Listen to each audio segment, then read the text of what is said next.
ಸರ್ಕಾರವು ಹೊಸ ಶಿಕ್ಷಣ ನೀತಿ ಜಾರಿಗೊಳಿಸಲಾಗಿದೆ ಎಂದು ಘೋಷಿಸಿದೆ. ಹಿಂದಿಯನ್ನ ಮೂರನೇ ಕಡ್ಡಾಯ ಭಾಷೆಯಾಗಿ ಅನುಷ್ಠಾನ ಮಾಡುವುದು ಯೋಜನೆಯ ಪ್ರಮುಖ ಅಂಶವಾಗಿದೆ.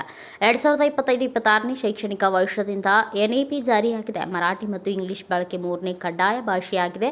1ನೇ ತರಗತಿಯಿಂದ ಪ್ರಾರಂಭವಾಗಿ 2028-29ರ ವೇಳೆಗೆ ಎಲ್ಲ ಶ್ರೇಣಿಗಳಿಗೆ ವಿಸ್ತರಿಸುತ್ತದೆ. ಹೊಸ ನೀತಿ ಅಡಿಯಲ್ಲಿ ಮಹಾರಾಷ್ಟ್ರವು 5+3+3+4 ಶೈಕ್ಷಣಿಕ ರಚನೆಯನ್ನು ಅಳವಡಿಸಿಕೊಳ್ಳಲಿದೆ. ಮಹಾರಾಷ್ಟ್ರ ಸರ್ಕಾರವು 2025-26ನೇ ಶೈಕ್ಷಣಿಕ ವರ್ಷದಿಂದ ಪ್ರಾರಂಭವಾಗುವ ರಾಷ್ಟ್ರೀಯ ಶಿಕ್ಷಣ ನೀತಿ 2020 ಜಾರಿಗೆ ತರಲು ವಿವರವಾದ ಯೋಜನೆಯನ್ನು ಘೋಷಿಸಿದೆ. ಈ ಯೋಜನೆಯ ಪ್ರಮುಖ ಅಂಶವೆಂದರೆ ಮರಾಠಿ ಮತ್ತು ಇಂಗ್ಲಿಷ್ ಮಾಧ್ಯಮ ಶಾಲೆಗಳಲ್ಲಿ ಓದುತ್ತಿರುವ 1ರಿಂದ 5ನೇ ತರಗತಿಯ ವಿದ್ಯಾರ್ಥಿಗಳಿಗೆ ಹಿಂದಿಯನ್ನು ಕಡ್ಡಾಯವಾಗಿ ಮೂರನೇ ಭಾಷೆಯಾಗಿ ಪರಿಚಯಿಸಲಾಗಿದೆ.